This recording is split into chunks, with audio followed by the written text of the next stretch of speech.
1. The following encounter happened to me this week. Note I'm a male in his mid-30s and English is not my first language.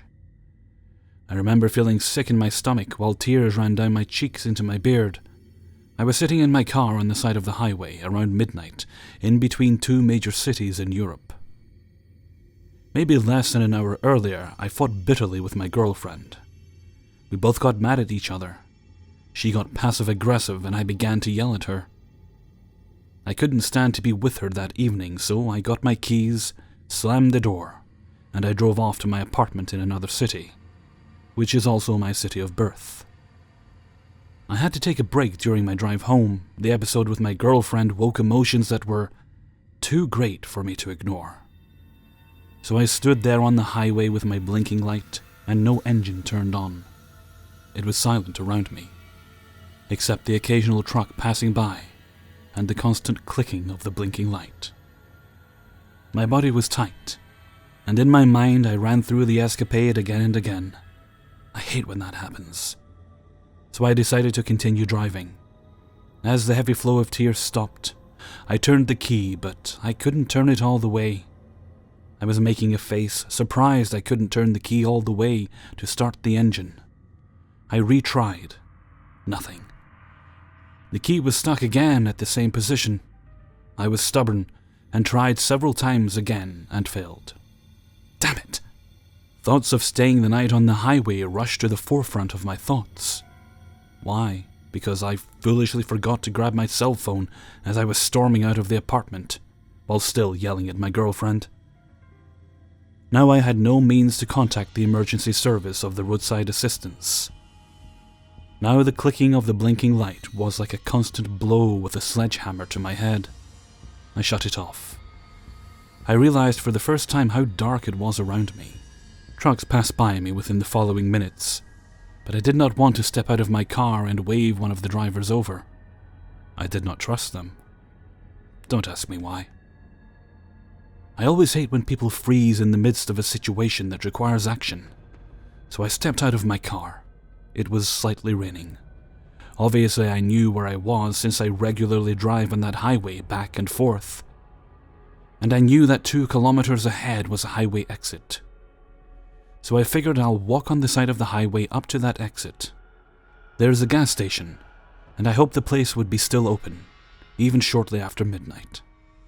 So I closed my car and began walking on the other side of the guardrail away from the road. The road was on my left and trees illuminated by the moonlight were on my right. I confess I was scared, very much. I had no particular reason to be afraid, but my mind turned the shadows from the trees into men hiding there, watching me with intense-looking eyes and hands ready to grab me. After 15 minutes or so, I began to move up a small hill, and the rain turned to snow. It was snowing for a while there, because the earth and the trees were already covered in white. After yet another while, I saw the exit in the distance. I reached it faster than I thought I would. I miscalculated the distance, but that was all right. I was happy to be close to light, people, and a phone I could use. Right before the exit, there was a bridge that went over the highway. When I was about to pass under the bridge, I saw a person jogging on it. I stopped and looked up in surprise. I only made out a silhouette, yet I clearly saw a woman, ponytail, small and athletic build, crossing the bridge. What woman would want to jog around midnight on a road close to a highway, with a wooded area on both sides of the bridge? A few seconds later, she was gone. I looked if I could make her out within the darkness, but I couldn't. Still weirded out, I continued walking and passed under the bridge. A couple of meters further down the highway, I took the exit. Now, in order to take the exit by foot, I had to get over the guardrail because there were thick bushes too close to the side of it that I was on. So basically, I was walking on the road down the exit to the gas station. On the right side of me, behind the bushes, there was a trail. If you decided to walk up that trail, you'd arrive back at the bridge I mentioned. So I was walking down the exit road slowly, because it was slippery, but also with a steady pace, because I did not want to get hit by a passing car. And then it happened. Someone jumped on me from behind and pushed me face first into the ground in the middle of the road. I screamed in sudden terror and turned around, ignoring the pain in my chin and right ear. The person was already on their feet again. I screamed again in shock and surprise. It was a woman in her mid-20s wearing jogging attire. It was the same person I saw minutes earlier on the bridge. She shrieked, and with wide eyes and saliva dripping out of her mouth, she charged at me again. Suddenly I felt a sharp pain in my left eye. The woman scratched over my eyes and poked her fingers deep into my left eyeball. I stumbled backwards, and when she was running at me again, I threw her against the guardrail with her back first. The sound of the impact was cringe-worthy, but I just realized that as a side thought. I broke down in the middle of the road, clutching my left eye. Moments passed, and I wasn't attacked again. Against all pain in my eye, I looked up and through tears in both my eyes, I saw the woman heading up the rail towards the bridge again fast. Adrenaline shot through my body. The pain felt numb as I rushed down the exit road, falling on my rear end several times during the process. I was panicking like an animal. I just wanted to escape that place. I reached the gas station, basically jumping against the door to throw it open. The guy behind the counter was shocked seeing me. I was bleeding a bit, and my eye was swollen shut at that point. To make a long story short, the guy called the police and an ambulance. The officers searched the area, but found nobody. I'm at home now, in the apartment that I inhabit alone, and I'm still terrified. I can't comprehend why the woman attacked me, but I know for certain that she went for a run in the middle of the night to find a victim just like me. 2. When I was 18, I got a job at Walmart. Small town, not much else there for someone fresh out of high school. I'd been there about a month and worked in the jewelry department, usually from mid-afternoon until the department closed at 9 p.m.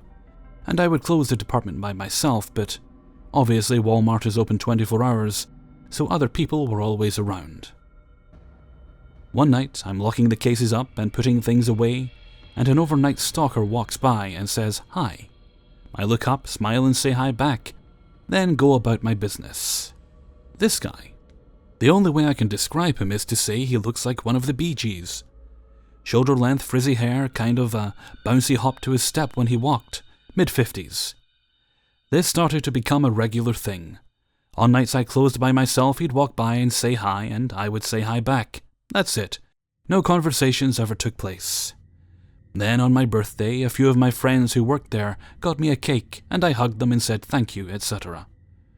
About an hour later, Mr. Bee Gees comes around with a birthday card and gave it to my manager to give to me. Manager thought it was extremely funny that this weirdo got me a card, until I opened it. Happy birthday. I saw you hugging those guys earlier. It made me really mad, but I called a friend and talked it out. And he made me realize that you're allowed to have friends other than me. Just please don't hug them anymore. Save those hugs for me. I don't know what kind of emotion showed on my face, but my manager grabbed the card and read it, then walked me back to the store manager's office and showed it to him. Store manager said the guy was obviously joking, but that he would talk to him about it. I didn't see Mr. Bee Gees for around a week, until one night while I was closing he plunked down a stuffed envelope on my counter as he walked by without a word. Inside was 6 pages front and back of pure crazy. It was basically his entire life story, all about his family and schools he went to, but with weird stuff like how his sister was a psychic, and his father was an exorcist, and all sorts of weirdness. The end of the letter was about how his friend, who was 18 months old, was missing, and he knew she was being raped because he could hear her screaming his name in his dreams. WTF. So that also went to the store manager, and he had me write a written complaint and told me not to go outside by myself and not to wander near where the guy might be while I'm on my breaks. No, get rid of him. 2 nights later I was finishing up for the night, and the way the counter is set up, There is one opening and the counters go all the way around both sides. He brought a hand cart around with boxes for my department, but pushed it into the only opening in the counters, so I was trapped inside. He just stood there and stared at me while I looked at him, with what I'm sure was pure terror. I was then, and still am now, riddled with anxiety. I don't like confrontation, and the last thing I wanted was for this weirdo to confront me about me reporting him. Twice. He whispers, "Sorry, didn't mean to scare ya." I turned around and started finishing my closing tasks, pretending he wasn't there, even though I could feel him watching me. After a few minutes, I just looked at him and said, "Weren't you told to stay away from me?" He gave me this gross predator grin and said, "Manager Bob asked me if I was joking. I told him I was." Then he leaned in as close to me as he could get with the counter between us and whispered, "But I'm not joking." Then he walked away. For 2 weeks after that, he would randomly show up wherever I was. I would leave for lunch, he would be there, even non-work places. I would go to the mall, he would be there. Another department manager told me he has been reported by 4 other people over the last 2 years for very similar behavior. I again went to my store manager, who told me the guy was harmless and maybe had a little bit of a crush. He was in his 50s, and I was 18 or 19 during this crap. A week later, I gave my notice and quit. He still works there, 13 years later. Still gives me the heebie-jeebies. 3. So this happened recently, and it still freaks me out when I think about it. Let me start by saying I live in a nice neighborhood in a nice small town, where there are almost no reports of crimes. Of course, there is the occasional burglar, but most of the time the whole town goes without a burglary for months. It has 2 middle schools, 1 public and 1 Christian, with no high schools, so it's safe to say that almost every resident knows each other. Next to a few low-skilled Central European immigrants that work here for 5 days a week and go back home on the weekends. I haven't always lived here and actually moved when I was 12, so my parents are from one of the major cities in the Netherlands. Because of this, my parents always lock the doors, and even take it a step further when everyone is accounted for in the night. They lock a hook-shaped lock on the bottom and top of the door, which one can only open with your hands from the inside. I am 20 years old, and have to take care of my mother, who just had a heavy operation, removing a lot of tumors, so she is bedridden. I don't mind doing it, even though I can't always go to classes in uni because of it. Neither can I be gone for a long time. And being penned up in a house with a cranky mother, even though I love her, I can't always handle her obnoxious way of pissing me off. So I went back to playing Pokemon Go, to have a reason to go out of the house for half an hour at a time. In our neighborhood we have 3 playgrounds, one of which is right behind my backyard. Because my street is a circle, there is a space between all of the backyards which is a field of 150 meters. But because it's in the back of all the houses, the street lights only shimmer through the 3 openings. I always start with the Pokestop in there, and to light up a cigarette before I start walking my basic routine. So a week or 4 ago, I walked in there watching my phone for Pokemon. So when I pulled out my lighter to light my cigarette, I noticed someone else throwing away their cigarette. I couldn't make out who it was because I went from my phone light to almost pitch blackness. It took my eyes a few seconds to focus, and when they did, he had already walked off into the other opening on the right side, so I couldn't follow him because my field of view got cut off by one of the hedges from the backyards. This didn't take me for anything strange because we have some teenagers in the street, and I just presumed he was smoking secretly. I continued my route and went to bed. When I got back to that playground the next day, I noticed a ridiculous amount of cigarettes next to the slide. This took me as strange because it was actually one of the spots I sit on a lot, because the Pokestop is also a gym. And when I say a ridiculous amount, I mean around 15 of them, which I was very certain weren't there the day before. We did a raid there the day before, and something like 15 cigarettes in the grass is not something you just overlook. As a creepypasta reader, I immediately thought about the guy from last night, and I was very certain it wasn't some teen, and probably a stalker because it was right next to the house of one of the prettiest girls in town. I just sent her a message about it, and went back to my usual routine, not really thinking about it at all. That night, around 11 p.m, I walked back into the field, but before I know I would be visible, I locked my phone and peeked around the corner. I was not surprised to actually see him creeping there. But even if you could expect something like this, it still makes your heart race. I stood back to think a bit for a few seconds, and after a few seconds I decided to just walk up there with my phone's flashlight and just act like your friendly neighbor guy. Even as I decide this, I take my keys in one hand to use as a brass knuckle just in case he was a creeper. I read too many creepypastas, and let's not meet. But the second I came around the corner, he made a mad sprint for one of the exits. This kind of took me off guard, and I stood there for a second before continuing to run in the direction of the exit. He was long gone before I could see the lit-up street. After this, whenever I decided to go for Pokemon after dark, I took one of my CSGO replica knives, which I had sharpened. The next night, I was doing my round, and I didn't see him, even though I did a little peek around the corner again. Slightly relieved, I walked up to the gym and started contesting it, which takes a minute or 5. And because of this guy, I was still on edge. You probably know the feeling as a horror lover. If you are paranoid, you will start to listen for sounds. And it was just so quiet that every sound I made was so loud and annoying, because it blocked me from hearing other sounds. When I looked back at my screen, I noticed I was actually messing up a bit in the game, and I just focused on the game. But a few seconds after looking at my screen, I heard the sounds of sticks snapping not more than 10 meters away from me. And this wasn't the sound of a bird moving around in bushes. This was the sound a dog would make when his ball landed into the bushes and he needs to fetch it.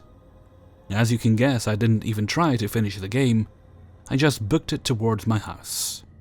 The worst part was that when I started running, I actually heard the bushes really loudly, so I'm pretty sure it was the creepy guy, and he was hiding from me for a reason.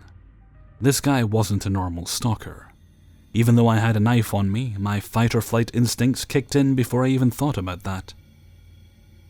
I wasn't planning on going back into the playground anymore at night, and just visited the Pokestops in the street that were in the streetlights. I didn't see this guy again, but I'm pretty sure he did see me. Every time I went during the night, I had this feeling someone was watching me. Even though there were enough reasons for me to be suspicious, I disregarded this as paranoia. But the paranoia got to me though. I stopped and started looking back at a spot where I knew that if I was being followed, he needed to hurry not to lose me after losing sight for 20 meters. And if I peeked back, he had no way of getting cover quick enough. I looked through the bushes instead of peeking around it, after noticing the bushes weren't that thick. And I saw him. My first instinct was to drop myself in the bushes and stay still. So I grabbed my knife and waited in the bushes under full cover. My heart started racing, thinking about if I needed to attack him, wait for him to pass me, or... I was cut off because he came into my field of view. I held my breath and didn't move. When he came around the corner, I saw him look around because there are 2 ways to go, and what freaked me out was him actually mouthing some words and shit. Before doing a jog to the path I always walk with my route. I was really freaked out because of this, because for me it solidified that I was not being paranoid and this guy was actually following me. I ran back to my house, unlocked the door, got in and locked the extra locks. I stopped playing Pokemon Go at night fully now, and told my friends that they shouldn't either in my street at night. Of course I explained, but they kinda disregarded it as paranoia. They knew I was a horror fan and it was getting close to Halloween, so they took it as me spooking them. After 3 days of me staying at home in the nights, I was talking with my neighbor friend in front of our doors with a cigarette, and I noticed that there were different cigarettes on the sidewalk. This really freaked me out, and I told him about the guy again. Now he was more interested because he saw I wasn't messing around. We quickly finished our smokes and went back in our respective houses. Late that night at 2:15 a.m., I got a text from my brother saying, "Are you at home?" I messaged him back, "Yes, why?" He answered, "I thought I heard the door like someone couldn't get in." For my brother, it's logical to text because when going out in the weekend, we sometimes lock the door with the extra lock before we are both home, because we are drunk and forget to check if we are the last one home. What freaked me out about him texting this is that you can't try to open the door without an actual key. The extra lock can only be opened from the inside, but the other one you need a key because there is no actual doorknob. So someone had a key and was trying to get in but couldn't. I went downstairs with my sword I bought at a Comic-Con. I went to the front door and slid the curtain aside. And the guy was right there and he was looking back at me. Because of him wearing a hoodie, I couldn't see his face as he was with his back to the streetlights. I could only see his silhouette. He proceeded to slowly turn around and walk away. I figured he did it using a lockpick and didn't really know what to do. I did not sleep at all until I knew my brother was awake in the morning. The next day, my mom needed to go back to the hospital because her stitches got messed up when she was trying to push the couch in a different direction. She is a really stubborn lady. She actually got mad at me before I left about me getting in late the night before. Of course, I denied it, but she said she heard me trying to open the door in the night, hearing my brother come down to open it and go back up. I knew she misheard, of course, but she did hear me last night. When I was going back home from the hospital alone, I was still thinking about this. I got inside and noticed the door to the living room was open. But we just got a new dog who loves going upstairs, and we all learned to close that door so he wouldn't be in our rooms. First thing I noticed was that the dog was upstairs looking down at me. But at that moment I already knew what had happened. I ran into the garage and picked up my sword and went to check the rooms, screaming, "I know you're in here, asshole, I will fucking kill you." The second I got into my brother's room, on the other side of the upstairs hallway from the stairs, I heard him sprinting downstairs. I ran after him, sword drawn, but he got out of the house before I could get close enough to him. I called the cops, and the same day we had the locks changed. He didn't steal anything, but when looking at my closet for stolen stuff, I noticed my clothes got pushed back to make space. There was no sign of forced entry, and the only reason he probably got in was because of our spare key, which was actually hiding inside the pillow of our outside chairs. And because nobody was home, so the extra lock wasn't on the door. I don't know what would have happened if I wasn't so paranoid, but it's safe to say, I'm happy I am. Hey everybody, Hellfreezer here, and thank you very much for listening to 3 True Scary Stories, episode 256. Thank you very much to everybody who allowed me to use their stories in this video. I had to take a little bit of a break when I was recording that story with the Walmart creeper there because I suddenly started picturing Barry Gibb.